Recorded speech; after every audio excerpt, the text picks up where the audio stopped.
kahengeri wetu makomanda, kahengeri, kahengeri, kahengeri wetu makomanda, kahengeri wetu magerila, kahengeri wetu magerila, kahengeri wetu ni magerila, kahengeri wetu ni magerila, kahengeri, kahengeri, kahengeri wetu ni magerila, kahengeri, kahengeri, kahengeri wetu ni magerila, na mau mau wote komanda, na mau mau ni makomanda, na mau mau ni makomanda, na mau mau ni makomanda, mau mau, mau mau, mau mau wetu ni makomanda, mau mau, mau mau, mau mau wetu ni makomanda, mau mau wetu ni makomanda, mau mau wetu ni makomanda, mau mau wetu amagerila, mau mau wetu amagerila, mau mau, mau mau, mau mau wetu ni magerila, mau mau, mau mau, mau mau wetu ni magerila.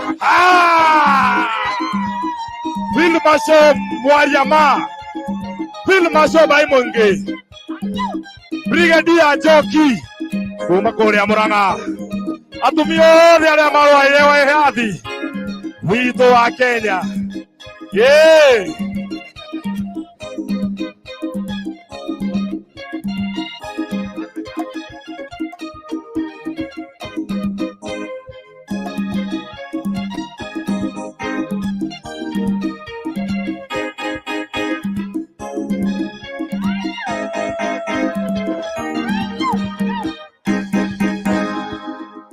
Viva Mau Mau, viva!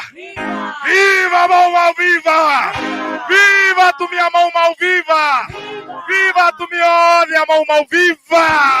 Ole yo!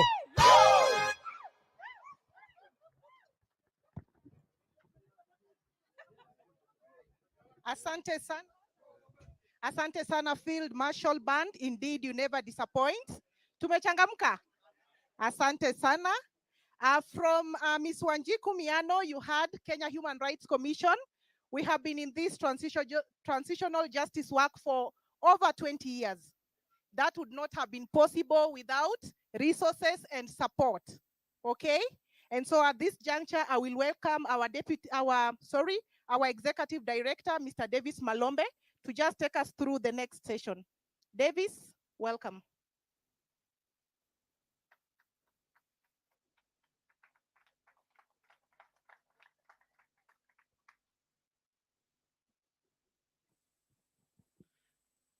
Tuko sawa, eh? So I think this is the time to introduce and invite Jessica on from Ford Foundation. But before I do that, there are also apologies from the former Chief Justice, Dr. Winnie Mutunga, who is in Tanzania, attending the launch of a report. Yeah, Professor Isa Shiviji. So he wanted to be here because actually he's the one who pioneered this work when he was the ED of KHRC, and he also supported it when he was the Chief Justice. And of course, there's Wakili Singei, who is the chair of Senate Legal and Justice Affairs, who have committed actually to push this agenda of colonial atrocities within the Senate. And of course, Betty Murungi, who was our vice chair, and she really pushed this agenda because she's also an expert on transitional justice. And of course, this program used to be run by officers. The first one was Bugwa. Then from there, Mikewa, as Wanjiku said. Then we had George Morara, Faith Alube, and then now we have Martin Mabejina. So those are the officers in KHRC who has led this work from 2003 to date. Actually, the first officer was Wanjiku. Wanjiku was the one who was leading this as a senior program officer. So Wanjiku ndiye alianza, then the rest came. And also our deputy EDs, Steve Ouma, Danny Nyumba, and Tom Kagwe, also used to support this a lot. Actually, this is the only program in KHRC we used to be told is a program of the board. So we used to report to the board all the time because it was their project. So, Jessica, welcome so much to this event. So, why is Ford critical in this conversation? Actually, I went to my computer and I found an advert dated 2nd of June 2006, where Kijasi was doing a fundraising to support the first phases of this project at Pan-Afric. So we had no money at all. So there was a dinner on Mamol Liberation Suit. So those days, most of our donors used to be, the international governments. So none was willing to touch this project because we are targeting a major, uh, power, British government. So Ford Foundation really supported us in the initial phases. And then when we got the settlement in June 2016, the money we got for the monument was not enough. I remember the design we got from our chair, David Lamba, was quite progressive. So what the British imagined they are going to support was a very small thing. So the idea we came up with was big. So again, we had to supplement a lot of our resources to build the monument and also to support the Mau in all the activities we have been organizing. So that time, we were getting funding for the foundation called the Global Human Rights Program, which was supporting part of the initiative was on transitional justice. So I think Ford has played a very big role in this struggle for reparations for the Mau and also for other victims of historical and emerging injustices in the country. So Jessica, who is the regional director of Ford Foundation East Africa, karibu sana, you share your perspectives. And then the other interesting thing is this year we're also supposed to mark the 6th anniversary of Ford Foundation, and the agenda actually was around also the same discussion about the struggles we have gone in the country from the first liberation under Mau, the second, and then the current third liberation, which is about implementation of the Constitution of Kenya. So karibu sana Jessica, and General Elif, you're also going to say something. You can't come all the way from coast. Na wewe ni njemendari wa hii maneno na uende hivyo.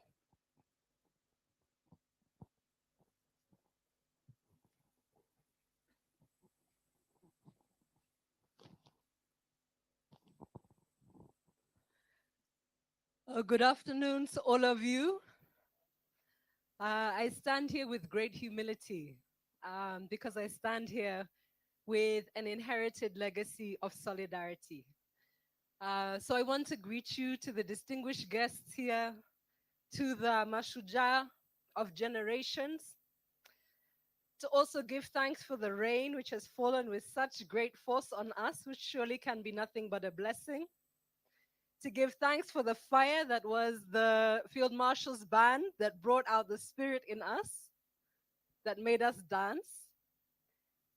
And to give thanks to you, the liberation fighters, who are our earth. You fought for the land because you are the land. And I should say that we acknowledge as Africans every person who stood up to say that a rule that took away the basic sovereignty, even to the extent of taking away the sovereignty over our own bodies, as our sister here reminded us, was not a rule we could ever permit. Because that is not a rule that stands for life. And we here stand for life. In human rights, the fundamental principle is the defense of life. Sindio? So we are here to stand for life. And as I said, I'm standing here as part of an inherited legacy of leadership. The Ford Foundation opened its offices just after independence, actually in '63. And at that time, we had a mandate for East and Southern Africa. Many of the countries in Southern Africa were still under colonial rule. And if I look at the history, because it's now 60 years this year to celebrate, still to this day, the largest grants that we ever gave were actually to the national universities of the countries in the region, because the vision was to help build the nations that you all fought for, and to ensure that the citizens of those nations would be the people who would be able to determine the affairs of those nations with the proper skills and visions that they had, and to build up the protections that are critical for that in the legal system, in the constitutions, and in the capacity to defend that over time. And so it's that reason actually that the Ford Foundation was a seed funder of the Kenyan Human Rights Commission in the 1990s. And that relationship has continued to this day. And the Kenyan Human Rights Commission, if it's one thing, it's consistent. Because regardless of the context, you see, they brought the fire. Regardless of the context within which they're operating, they always raise the same questions, right? How can we ensure that we have the mechanisms and respect the fundamental rights of the people, regardless of who they're asking? They ask the same thing. So really, mine is to just say a very deep thank you. Asanteni sana, with great humility, because I am a daughter of your struggles. We are daughters of your struggles. And you know, in the early years of my life, I lived in Lesotho. My father was a professor.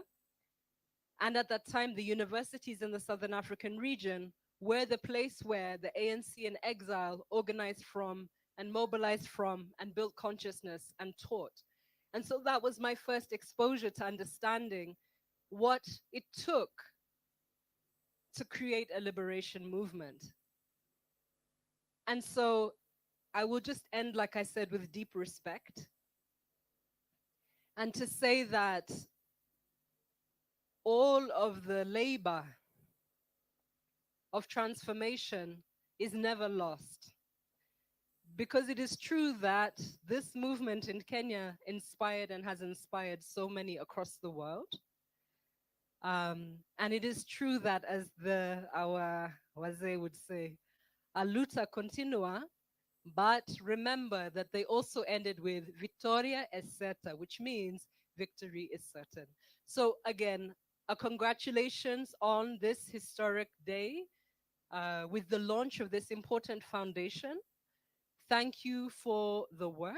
Thank you for the contribution to everybody's life, and to defending the principle that it is possible to have justice.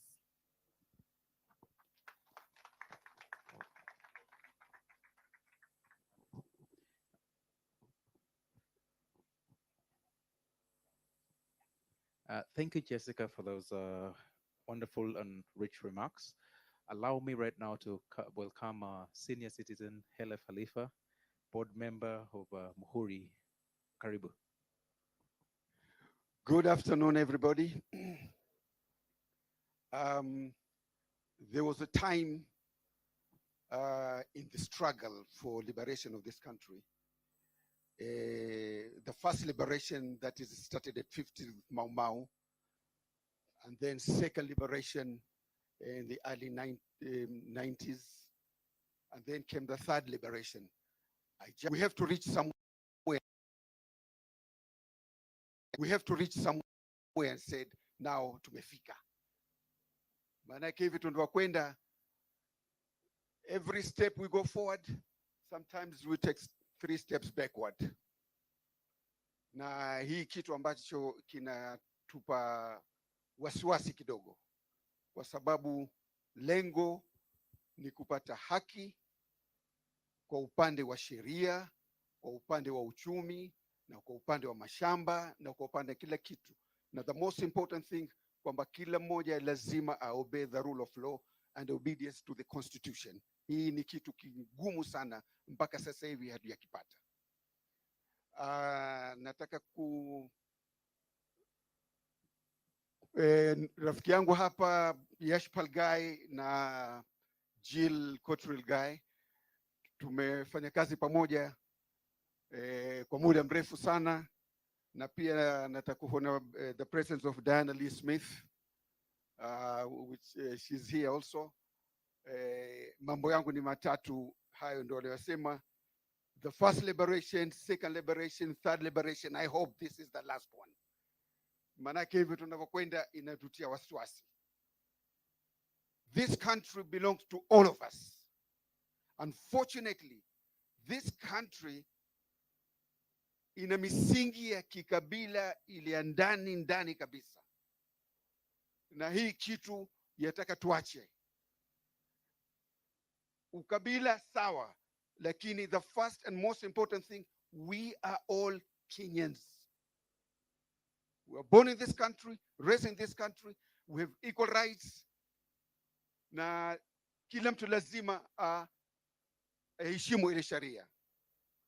Na poleni sana kwa maisha magumu, kila mtu analia, hii serikali imetupa shida sana kwa maisha magumu. Kwa hivyo poleni na asante sana. Thank you. Thank you, Khelef.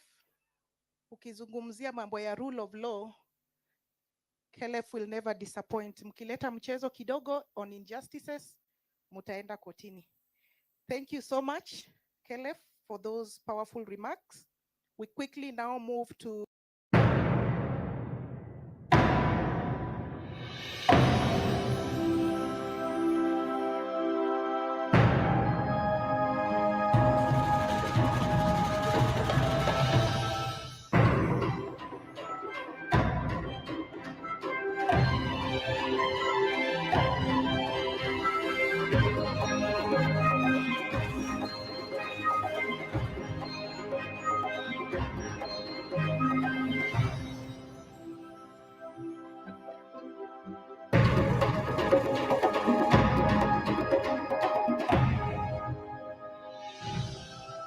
Hanan, absolute tranquility. Was championed by the Kenya Human Rights Commission, and therefore we keep working together to ensure that we secure the human rights of all Kenyans. When I look in this house, those who have fought for the freedom in this country, we can ask ourselves one question, that did we achieve what you fought for? That is a very pertinent question for all of us to address. And as Kenya National Commission on Human Rights, I can give the answer is no, and these are the areas that we must think about to ensure that our freedom fighters are not only acknowledged, but we also ensure that what they fought for is achieved. One of the key areas that we must address as a country, and of course the government, are the rising levels of poverty in our country. We must address the inequalities that are ever evolving in our own country here. We must address the youth unemployment. We must address issues of transparency and accountability. And we must also stand up and fight and ensure that we deal with impunity. Why should we, for example, experience disappearances of Kenyans in this country, which has been documented from time to time? Why do we still experience human rights defenders facing a myriad of challenges, including threats on their own lives? Why do we still experience evictions 60 years since we gained our independence? And even as I'm speaking to you at this moment, evictions are still going on in the country. And already as a commission, we have issued a statement. It's on our website condemning the evictions that are ongoing currently. Why do we, for example, not address what the African Court has said about Kenya and the protection of human rights? That is all impunity. And for us as a commission, each one of us must stand and fight the impunity that goes on in our own countries. Let's protect the vulnerable groups. Let's recognize and protect the rights of indigenous people in our country. And if we want to give a gift to these freedom fighters who are here, those who have died, let us rise up and ensure that what they fought for is achieved within the shortest time possible. Let us respect the rights of older persons. When I look at a majority of them, in fact, all of them are older persons. But I can tell you from statistics, as a country, we have not yet achieved the international standards of the protection of the rights of older persons. Thank you very much.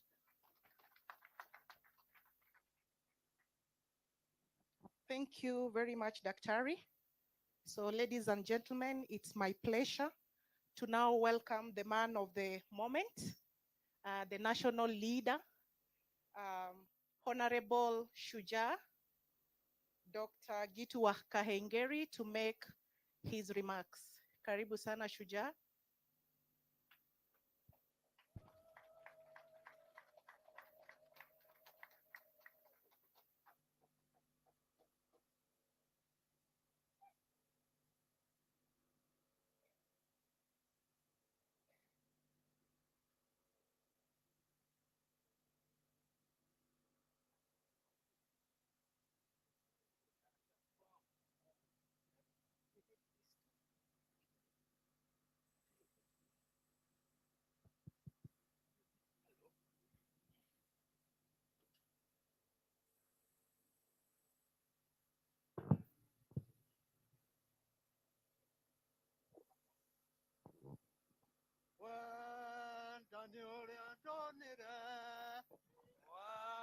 Washana natumia boso ya guadeto que nyurana hoya ima dai ma neamunga inorea watene.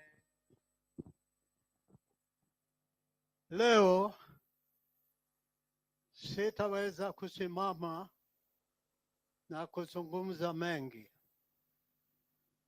lakini mimi leo nataka kuwahadithia hadithi kidogo ambayo mimi natumaini mutaifahamu. Sisi tumekuja hapa leo kwa sababu ya watu waliopigania uhuru wa nchi hii. Katika mwaka wa 1952, karibu nchi nzima ilienda katika vita na Waingereza. Lakini kwa bahati mbaya kabisa, kuna watu wengine ambao waliandikwa vibaraka wa serikali hiyo waliotaka kupigana na sisi. Tulipigana vita ya miaka 7. Watu waliuawa katika nchi hii kwa kiwango kikubwa, na si wa Kikuyu, na si wa Jaluo, na si wa Kalenjin, ni watu wa Kenya. Kwa sababu tulipokwenda katika vita vya Mau Mau, sisi hatukuenda tukiwa kabila, tulienda tukiwa watu wa Kenya. Na sisi hata ingawa tulizuiwa kusoma, tulijua mipaka yetu. Tulijua mpaka moja wetu ni Namanga, wa pili ni Moyale, wa tatu ni Busia, na wa nne ni Bahari ya Hindi. Kwa hivyo vita vyetu vilikuwa vita vya watu wa Kenya. Atakayehadithia wewe habari ya Wajaluo au wa Kikuyu au wa Kalenjin habari ya vita vya Mau Mau atakuwa anadanganya wewe. Kwa sababu katika nchi hii, katika utawala wa ukoloni, hatujui mtu hata mmoja Mwafrika ambaye alikuwa akitendewa vizuri na Waingereza. Kwa hivyo wakati vita vya Mau Mau vilivyotokea, kila mwananchi wa nchi hii ambaye alikuwa anaumizwa aliingia katika vita hivyo. Mimi nataka kutoa shukrani nyingi sana kwa watu wa Kenya wote kwa ujumla, kwa sababu waliwezesha sisi mashujaa kuweza kumwondoa Mwingereza katika nchi yetu. Sasa ilifanyika nini baada ya sisi kushinda vita vivyo? Mwingereza na wale vibaraka wake walikula njama ya kwamba hao walikuwa wana support pande yake ndio watapewa uhuru, ndio sisi tukitoka katika jela na kila mahali pengine tukute serikali imefanywa na iko katika mikono yao. Walifanya nini? Walichukua serikali, halafu wakachukua kila kitu katika nchi yetu, pesa katika benki, vichaka, kila kitu ambacho ni matunda ya uhuru ikawa katika mikono yao, na akaanza kukula matunda hayo wakati huo wa siku hiyo. Wamekula matunda yetu ambayo tulileta kwa jasho, machozi na damu mpaka siku hii. Wale waliopigania uhuru hawana mahali popote ambao wanaweza kukaa, ambao wanaweza kupata pesa kuweza kununua dawa. Sasa hawa vibaraka wa wazungu wameingilia, sasa wanakula uhuru wetu tulioleta kwa jasho na damu. Hiyo nimemaliza. Nataka kuja ya pili. Nataka kutoa shukrani nyingi sana kwa Kenya Human Rights Commission na zaidi wakurugenzi ambao wamekuwa wakiongoza kutokea Wanjiku Amiano, Willy Mutunga, Makao Mutua, ambao ni wa kwanza kunipa sisi shilingi 1,500 ili tuweze kupeleka kesi yetu katika koti. Siwezi kusahau vile vile ya kwamba Minister Wetangula alipokuwa Prime Minister, alikuwa Foreign Secretary, ndio minister wa kwanza kutoa takriban taarifa yake ya kusema ya kwamba wanaunga mkono kesi ya watu wa Mau Mau ambao tulipeleka Ulaya tarehe 23 mwezi wa 6 2009. Nataka kumshukuru sana kwa sababu alikuwa katika serikali wakati huo na alitoa hotuba hiyo, statement ya kusaidia kesi yetu. Siwezi kusahau kabisa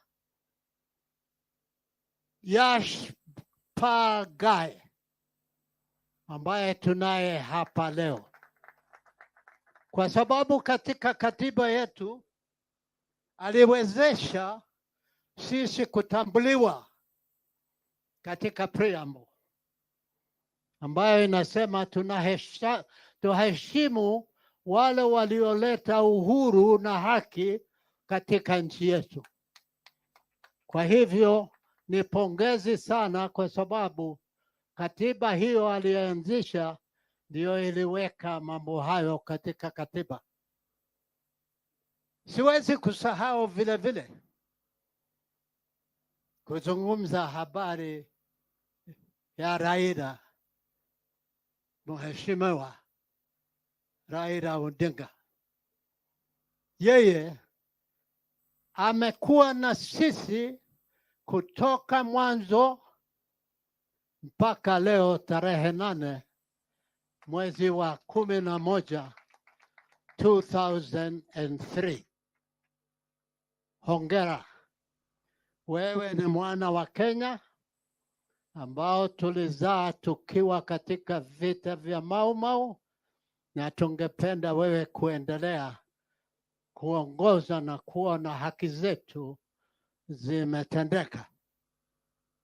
Siwezi vile vile kusahau mawakili wa Ulaya, wale ambao walipeleka kesi yetu katika koti pamoja na Paul Mwite, kwa sababu hawa waliwezesha kesi yetu kuendelea na kushinda kesi hiyo. Kwa nini? Kwa sababu kesi hiyo ilitoa statement of regret katika bunge la Uingereza, ilitoa vile vile pesa kidogo ya kulipa wale waliopigwa, na vile vile walijenga monument ambao wanaita Mau Mau Monument katika Uhuru Park kwa pesa yao. Kwa hivyo hiyo ni kesi ambayo tulishinda na tutataka kushinda ingine sasa. Tarehe 1 mwezi huu ilikuwa siku ya Alhamisi, saa 8:30, mimi niliketi na mfalme wa Uingereza na tukakaa naye kwa muda wa saa 1. Nilimwambia nini? Hiyo nataka mfahamu vyema. Nilimwambia, ufahamu watu wa Uingereza katika serikali iliyokuwa hapa dhalimu, waliua watu wetu, waliwafanya watu wetu kuwa maskini, waliwafanya watu wetu kuwa kutokuwa na mashamba. Mambo haya yote walitenda wakitudhulumu kwa sababu sisi ni Waafrika. Basi nikamwambia afanye nini? Nikamwambia, wewe sasa fikiria, kwa sababu nyinyi ndio mlitendea sisi vibaya, uanzishe mtindo wa kuleta reconciliation. Na njia ya kwanza ni ya kwamba wale watu walionyang'anywa mashamba yao wakati wa vita vya Mau Mau wapewe mashamba. Nikamwambia vile vile wale watu ambao waliumizwa katika jela wakafanywa maskini wapewe fidia, waweze kuendelea na maisha yao kabla ya kufa. Nikamwambia vile vile tulifungwa jela miaka 7, watoto wetu hawakusoma. Uangalie, utakuwa na scholarship scheme ambayo itawasomesha watoto wa watu waliopigania vita vya Mau Mau. Mambo haya ambayo nilimwambia niliyasoma jana katika gazeti la Nation. Ilisema Waingereza wamekubali kuendelea na mazungumzo juu ya reparation.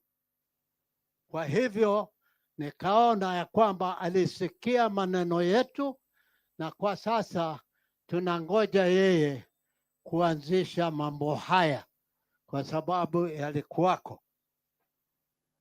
Kuna njia ya pili ambayo mimi nataka kusema hapa leo. Martin, kitabu ambacho tunacho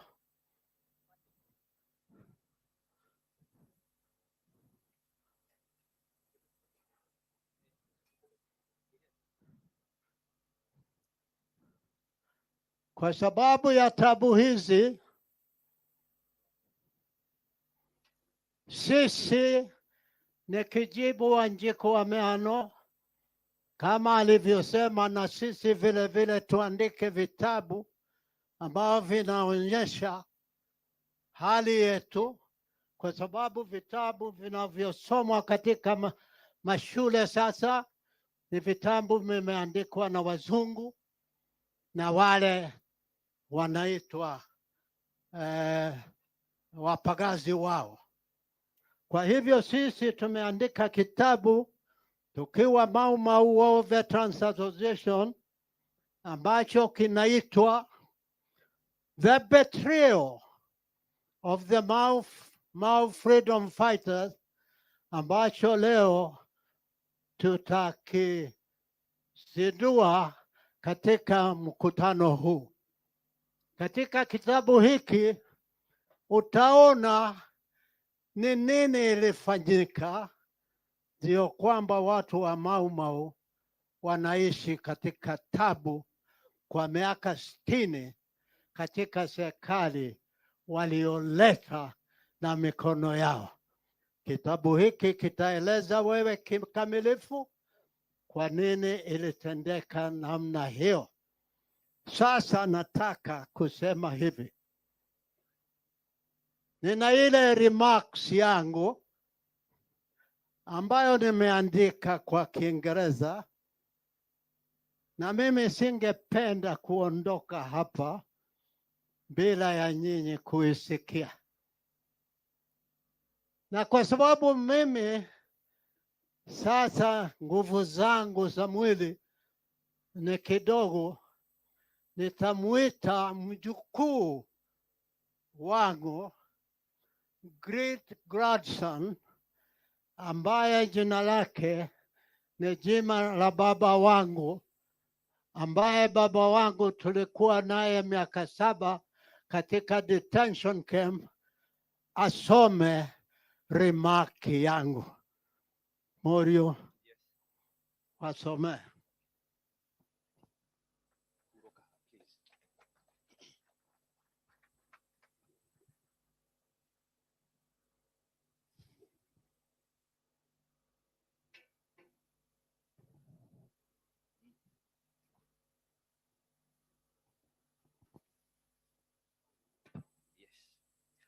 Ladies and gentlemen, distinguished guests, Mau Mau War veterans and friends, Hamjambo. Good afternoon. Assalamu alaikum. I am Mr. Gito's great grandson. He said that. And I am honored to be in this room with so many great minds and great people of Kenya. He says I'm his grandson, but he's my father. He brought me up, schooled me up. Since my father departed and went to his maker, since I was 11 years old. So indeed, he is my father. So I guess Mzee here, allowing me to read his speech, it's unheard of. And I think 20 years back, mtu kusimama anashika speech ya mzee atapata kiboko. So I don't know what I did to deserve this honor. And I guess we can't all imagine how magical and precious time really is. Without further ado, I will begin my old man speech because that's the main business of the day. In the 1940s, I was about 17 years of age, My father, Kahengeri Wageto, who was an agitator against the colonial regime in Kenya, introduced me to be an errand boy to other freedom struggle initiates in the KCA political movement. During my errand duties with the KCA freedom seekers, through civil ways of political agitation, I learned and fully understood why our foreparents were fighting the imposed colonial regime. The following are some of the matters I clearly understood to be horrible deeds done to Kenya Africans by the colonial administrators. Destruction of African culture and their way of living. Grabbing all fertile lands through power of the gun. Restricting African education to standard 4. Disregarding all human rights of Africans. Abusing Africans in all the administrative barazas, among other brutal methods the colonial empire employed. In 1946, a new way of armed freedom struggle was agreed upon by all political agitators of freedom. I decided to join freedom fighters and declared my binding and commitment affirmation. Since then, I have been in the center of Mau Mau liberation struggle together with my father, Kahengeri Wageto. Until the decisive day of the 12th of December, 1963, when we heroically recovered our freedom and justice. To achieve the recovery of our freedom, freedom fighters sacrificed their wealth, body, strength, intelligence, and to the extreme, their dear lives. The gallant heroes and heroines brought to Kenya freedom and justice with tears, sweat, and blood. It's an incomparable task they accomplished for the people of Kenya. They rightly deserve incomparable recognition and material support. Through intrigues and betrayals, Kenyan freedom fighters were thrown into the wilderness after the colonial regime. The so-called home guards, loyalists, connived to steal freedom fighters' victory and destroy their lives at any cost. Freedom fighters to date live in abject poverty, lack of settlements, unemployed, lack of sufficient food, lack of money for medicine, and a host of other human problems.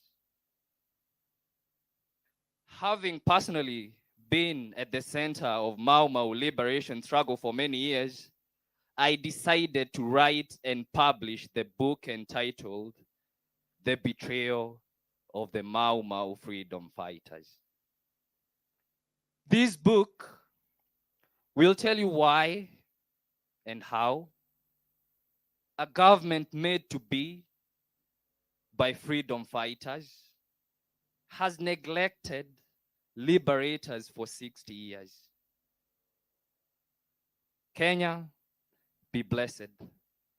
And I would like all of you to repeat after me, please, with power. We had power breakfast in the morning, so it shouldn't be a problem. Long live, long live, long live the Mau Mau patriotic liberation spirit. Thank you, and may God bless.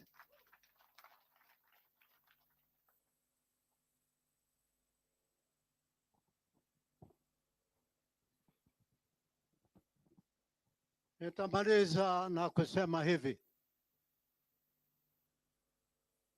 Tuliongozwa katika vita vya upiganiaji uhuru na wale waliokuwa mbele yetu, Mekatilili wa Menza from Kilifi, Koitare Osomoe from Nandi in Rift Valley, Wayaki Wahinga in Central Province, na wengine ambao walikuwa mashujaa wa kukataa utumwa wa ubeberu. Nyinyi ni wasome sasa. Tulijitolea kwa kila hali ndio nyinyi muweze kusoma. Ukienda katika sublocation yoyote sasa, kwa sababu watu wa nchi hii wako katika mkutano huu. Tuna watu kutoka Kilifi, tuna watu kutoka Lodwar, tuna watu kutoka Siaya, tuna watu kutoka Kakamega, tuna watu kutoka Bungoma, tuna watu kutoka Narok, tuna watu kutoka Kajiado, tuna watu kutoka Machakos, tuna watu kutoka Kitui, kutoka Makueni. Kila mahali ya nchi yetu tunao watu waliokuwa katika harakati za kupigania uhuru. Sasa nyinyi watoto wetu ambao tulikufa kwa juu yao, wasome vizuri. Msikubali masomo yenu kutumiwa kwa njia mbovu. Ulisoma ujisaidie na masomo, na vile vile utambulike katika nchi yako ya kwamba ni mtoto aliyesoma wa nchi hii. Kama nchi hii ikianguka, nyinyi mtalipa kwa njia ambayo mimi siwezi kusema, lakini mtalipa. Ningependa vile vile kushukuru President kwa sababu wakati alikutana na mfalme alisema mambo kadhaa. Alisema, mjue nyinyi mlinyang'anya watu vichaka, nyinyi mlipoteza haki za watu, na kwa hivyo nyinyi tengenezeni kukuwe na full reparation discussion. Hatuwezi kusahau kusema hivyo kwa sababu alisema hivyo. Right Honorable Raila Odinga, mimi ningekuambia hapa, Jaramogi Oginga Odinga alifanya kazi ambayo haiwezi kulinganishwa na kazi zingine kwa niaba ya watu wa Kenya. Chukua mtindo huo, ufanye kazi ya kuhifadhi mambo yote ambayo yalipiganiwa na hawa wapiganiaji uhuru. Sisi kama freedom fighters, na mimi naona gavana wa Makueni Kibudha Kibwana ambao amefanya kazi nyingi sana tangu tulipoanzia utetezi wa demokrasi. Na wewe pia usichoke. Ulizaliwa kufanya kazi ya namna hiyo. Sasa wale wote ambao nazungumza juu yao, nafikiri maneno yangu mumeifahamu vyema. Kithuku, endelea na kazi hiyo hiyo. kwa sababu ni kazi ya muhimu kwa nchi yako. Watu hawawezi kuishi kama mawe. Sisi kuna wakati ambao hatutahutubia nyinyi kwa sababu tumekwenda, lakini tuna matumaini mumesikia yote ambayo tumekuwa tukizungumza, na vile vile mumejua yote ambayo tumekuwa tukitafuta. Sasa mjaribu, kwa sababu jana British High Commission alisema British government wamekubali kumzungumza habari ya reparation, na nikarudia shia yeye jana, nikamwambia watu wa Mau Mau fraternity wamesikia maneno yako, na sasa tunataka wewe uongoze njia ya kufikia lengo hilo. Shukrani kwa kunisikiliza.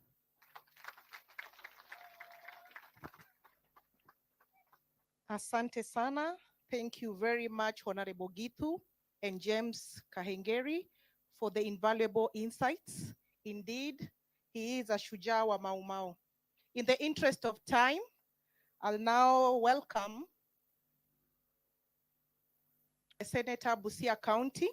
He is also a member of the Justice, Legal Affairs and Human Rights Committee. He's also popularly known as Mtetezi wa Wanyonge. I know we had so much of Honorable Kio Mtata during the finance bill. Sindio? Karibu sana. Honorable, give us your remarks.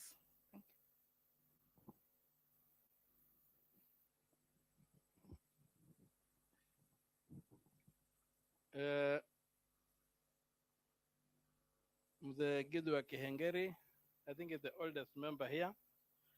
Honorable, Right Honorable Prime Minister, Honorable Raila Amolo Odinga, and all my fellow brothers and sisters in the struggle. Hamjambo.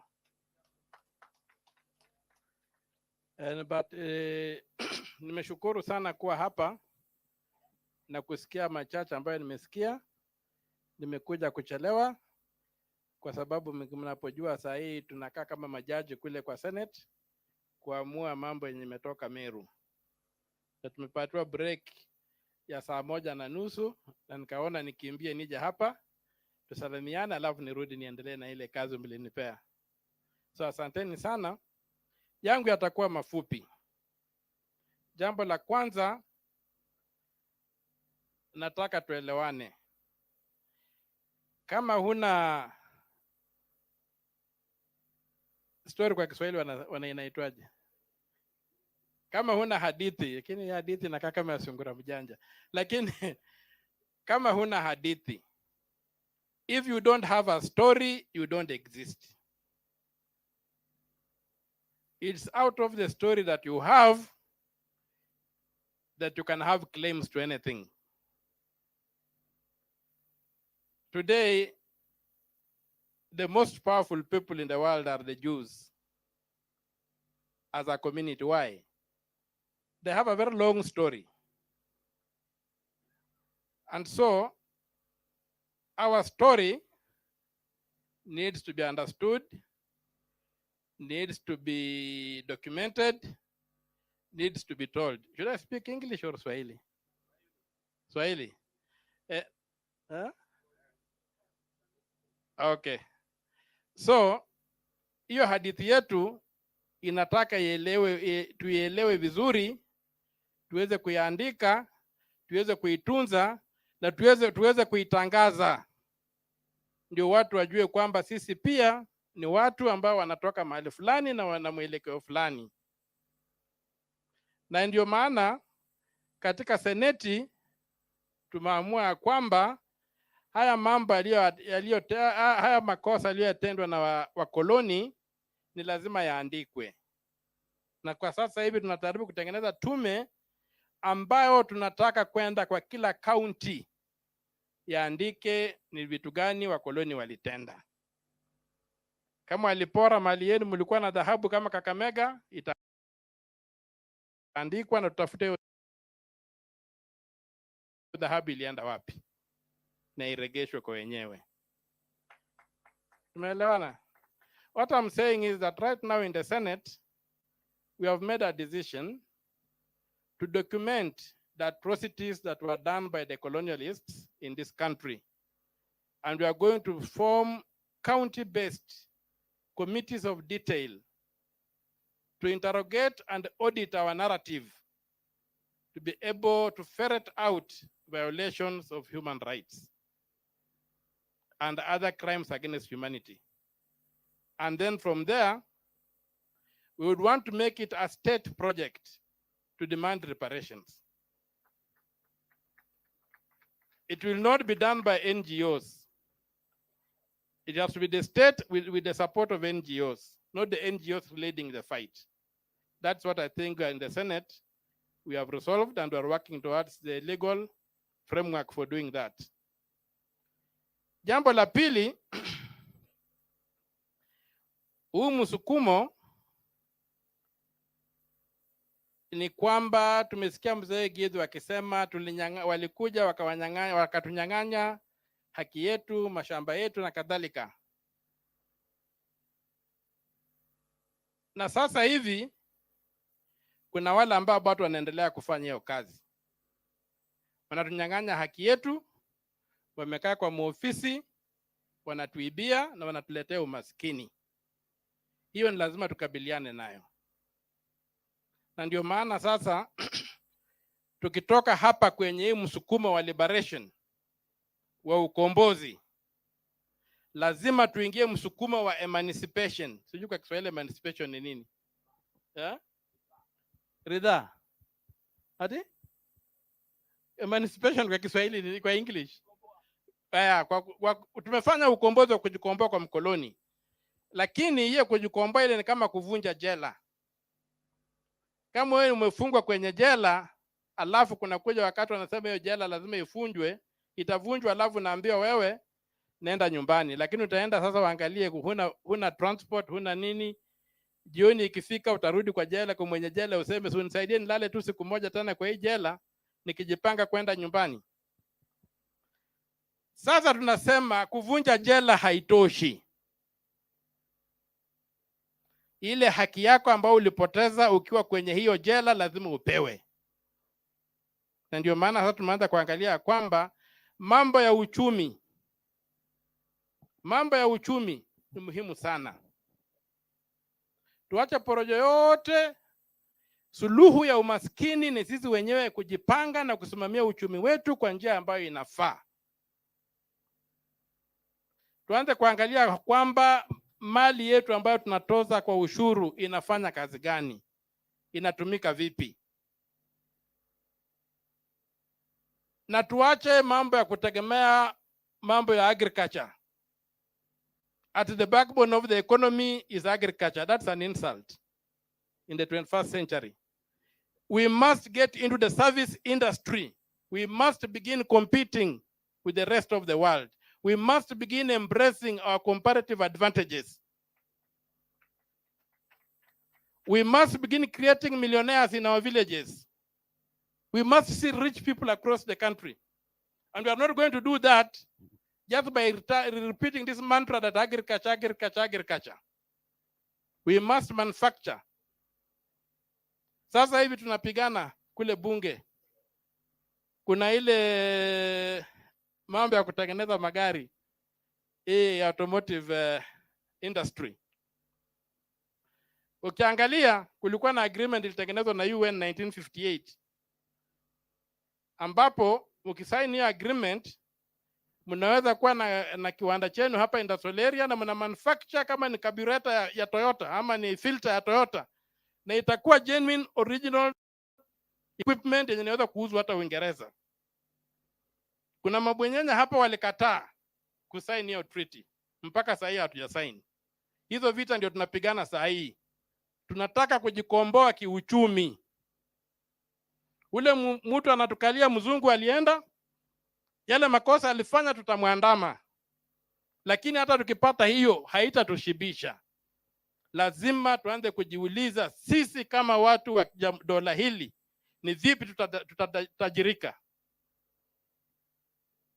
Hakuna vile Mmeru atauza miraa atajirike. Tujenge viwanda.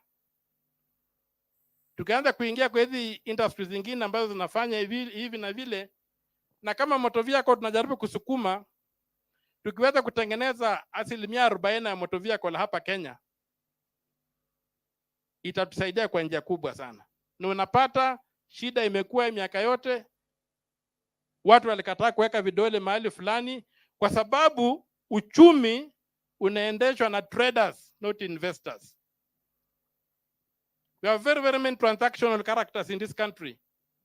They drive the economy on the basis of trade, not investment and growth, not development. And that is where we must take our next frontier, to fight so that we can get emancipation, so that we can get rich people in this country, so that we can get to compete with the rest of the world. But to get there, we must tell our story of where we are coming from. And that's why efforts like this are extremely important. Because we must be able to remind people that at one time, some people thought we did not deserve to live in this country. And they wanted to exterminate us. And that can happen again. So how do you protect against that? It's the same people, it's the same ideologies, everything is the same. So how do we protect ourselves from these existential threats that are coming? Look at the history of Africa. Look at the leaders who are assassinated. What kind of leaders were they? Look at the history of Africa. Look at the leaders who find it impossible to ascend to power even when they win elections. They can't ascend to power. What history is that? What does it tell us? So beyond liberation, let us look at emancipation.